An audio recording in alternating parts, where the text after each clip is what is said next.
हालांकि कुछ घंटों की तलाशी और नाकेबंदी के बाद पुलिस लावारिस हालत में पड़ी उस कैश वैन तक पहुंचने में कामयाब हो गई, जिसमें बैठकर डकैत कंपनी के दफ्तर से भागे थे। लेकिन इसके बाद पुलिस ने कैश वैन वाली जगह का डंप डाटा तो निकाला ही, साथ ही अपने मुखबिरों की भी मदद ली और तब एक एक कर उसके हाथ इस वारदात में शामिल गुनहगारों तक पहुंचते गए। सबसे पहले पुलिस ने लुधियाना के पास के ही एक गांव से लूट के रुपयों के साथ 3 लड़कों को दबोच लिया, जिन्होंने नोटों से भरा एक बैग सड़क के किनारे बनी पानी निकलने की एक जाली में छुपा रखा था।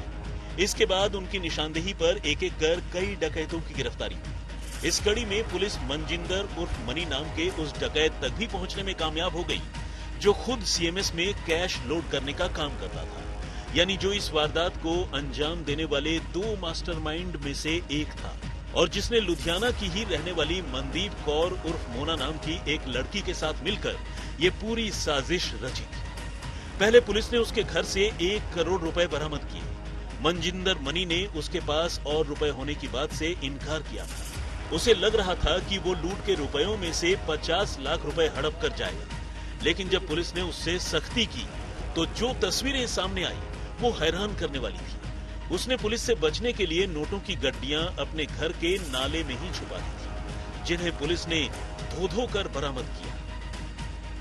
ਇਹਦੇ ਚ ਕਲੂ ਜਿਹੜਾ ਮੇਜਰ ਮਿਲਿਆ ਸੀ, ਜੀਪੀਐਸ ਸਿਸਟਮ ਲੱਗਿਆ ਹੋਇਆ ਸੀ।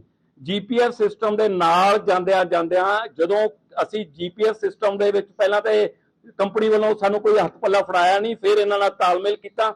ਜੀਪੀਐਸ ਨਾਲ ਇੱਕ ਰੂਟ ਅਸੀਂ ਫਾਲੋ ਕਰ ਲਿਆ। रूट किथे किथे गया, किवें किवें गया, वो रूट दे नाल नाल किहड़े व्हीकल आए विच जे इस गल दे विच असीं घट्टो घट कई पुछ रहे सी किन्ने बंदे, इहदे विच 50 तो वध बंदे जिहड़े पास्ट क्रिमिनल रिकॉर्ड दे आ, 25 पिछले साल कड्ढे वे, 8 इस साल कड्ढे वे। इस तो इलावा क्रिमिनल रिकॉर्ड वाले बंदे जेलां दे विच बैठे क्रिमिनल रिकॉर्ड दे बंदे वो सारिआं नूं कीता, पर लास्ट विच इह पाया गया इन्हां दा कोई खास क्रिमिनल रिकॉर्ड नहीं। अब बात इस केस की असली मास्टरमाइंड और उसकी पूरी साजिश की। पुलिस की माने तो लुधियाना के ही डेहलों की रहने वाली एक लड़की मनदीप उर्फ मोना ने इस वारदात की साजिश रची। उसने एक लड़के के खिलाफ रेप का केस दर्ज करा रखा था, जिसके सिलसिले में वो अक्सर कोर्ट आती थी। इसी दौरान उसकी मुलाकात केस के दूसरे मास्टरमाइंड मनजिंदर सिंह मनी से हुई, जो कोर्ट में लगी एटीएम में कैश डालने आता था। यहीं से दोनों की दोस्ती हुई और फिर दोनों ने सीएमएस के दफ्तर में डाका डालने की प्लानिंग की। इसके बाद 4 महीने तक प्लानिंग चलती रही। दोनों ने 4-4, 5-5 लड़कों के साथ अपनी अपनी टीम बनाई, पूरी तैयारी की और फिर 9 और 10 जून की दरमियानी रात को सीएमएस के दफ्तर पर धावा बोल दिया। ਇਹ ਲਿੰਕ ਇਹਦੇ ਵਿੱਚ ਹੋਇਆ ਜੀ, ਇਹਨੂੰ ਮਨਿੰਦਰ ਜਿਹੜੀ ਮਨਦੀਪ ਆ ਉਹ ਇੱਥੇ ਕੋਰਸ ਦੇ ਵਿੱਚ ਆਉਂਦੀ ਸੀ ਤੇ ਇਹ ਕੈਸ਼ ਲੋਡ ਕਰਦਾ ਸੀ ਤੇ ਇਹਦੇ ਵਿੱਚ ਇਹਨਾਂ ਦੀ ਆਪਸੀ ਦੋਸਤੀ ਹੋ ਗਈ। फ्रेंडशिप ਦੇ ਵਿੱਚੋਂ ਕਰਦਿਆਂ ਅੱਗੇ ਇਸ ਗੱਲ ਨੂੰ ਇਹ ਇੱਕ ਗੈਂਗ ਬਣਾ ਲਿਆ। ਪਹਿਲਾਂ ਫਿਰ ਇਹਨੇ ਕਿਹਾ ਵੀ 5 ਬੰਦੇ ਮੈਂ ਲੈ ਕੇ ਆਉਣਾ, 5 ਤੂੰ ਲੈ ਕੇ ਆਈ, ਅਸੀਂ ਕਾਰ ਤੇ ਆਵਾਂਗੇ, ਤੁਸੀਂ ਮੋਟਰਸਾਈਕਲ ਤੇ ਆਵਾਂਗੇ। ਤੇ ਫਿਰ ਉਹਦੇ ਵਿੱਚ ਆ ਕੇ ਫਿਰ ਇਹ ਕਾਰ ਡ੍ਰੌਪ ਕਰਕੇ 10 ਨੂੰ ਤੇ मोटरसाइकिल वापस चले गए। फिर एंटर हुए। डकैती की इस वारदात में मोना के साथ उसका पति जसविंदर सिंह जस्सा और उसका भाई भी शामिल था। मोना और जस्सा ने तय किया था कि वो डकैती में कामयाब हो जाने पर सबसे पहले हेमकुंड साहिब में जाकर मत्था टेकेंगे और फिर हरिद्वार और अमरनाथ धाम होते हुए लूटे गए रुपयों से नई जिंदगी की शुरुआत करेंगे। वारदात के बाद इसी तय प्रोग्राम के मुताबिक पति पत्नी की ये शातिर जोड़ी हेमकुंड साहिब पहुंची। पुलिस को जब दोनों के हेमकुंड साहिब पहुंचने की खबर मिली तो पुलिस भी पीछे पीछे वहां पहुंच गई, लेकिन श्रद्धालुओं की भीड़ में से उनकी पहचान कर उन्हें पकड़ना एक बड़ी चुनौती थी। पुलिस ने हेलीकॉप्टर सर्विस का पता किया, क्योंकि उसे लग रहा था कि लूट के रुपयों से वो आराम से हेलीकॉप्टर राइड करेंगे। लेकिन पता चला कि मोना और जस्सा पैदल ही 21 किलोमीटर का फासला तय कर गुरुद्वारे तक पहुंचे। हालांकि बारिश और ठंड के बीच दोनों ने अपने चेहरे ढक रखे थे।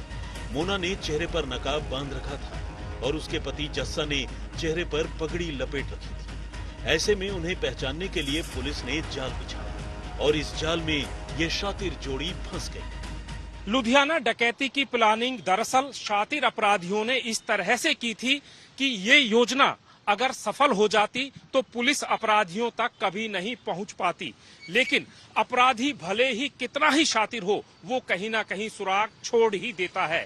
और पुलिस ने अभी तक इस मामले में जितने भी अपराधी हैं उनको गिरफ्तार कर लिया है।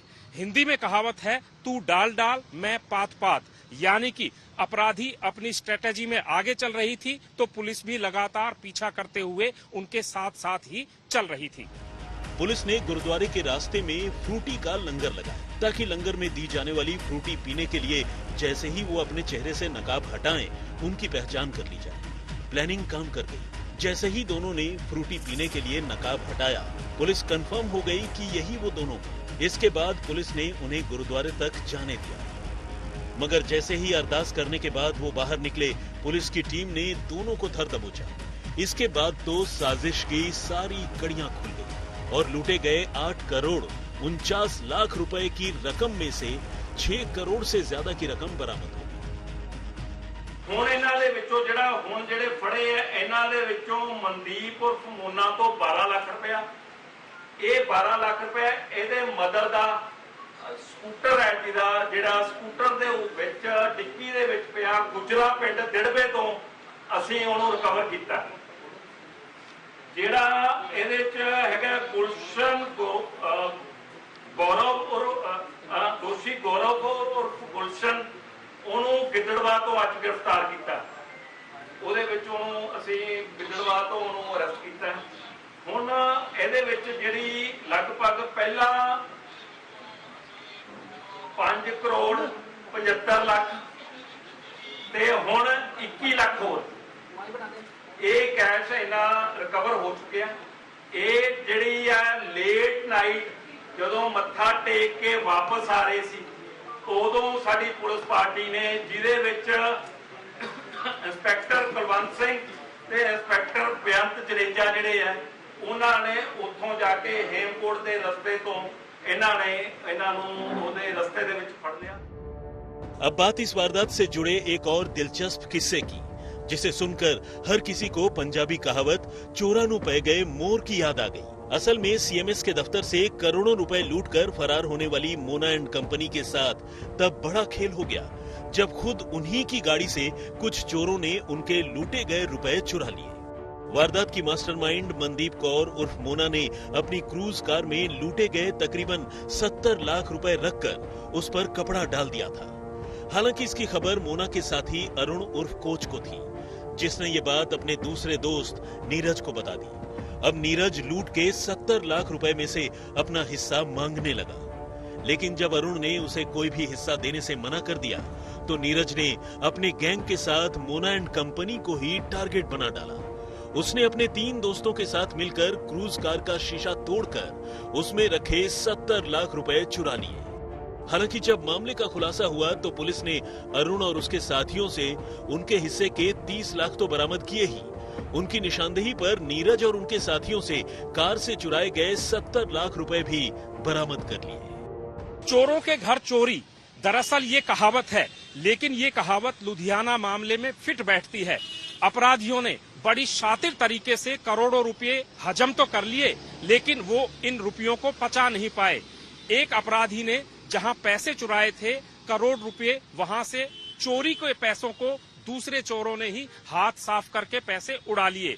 फिलहाल लुधियाना पुलिस ने इस पूरे मामले में उन चोरों समेत और डकैतों में जितने भी शामिल थे सभी को गिरफ्तार कर लिया है और 7 करोड़ रुपए की रिकवरी हो गई है, लेकिन अभी भी 1 करोड़ 49 लाख रुपए की रिकवरी बाकी है। लुधियाना में मुनीश छत्रे के साथ सतेंद्र चौहान, चंडीगढ़, आज तक।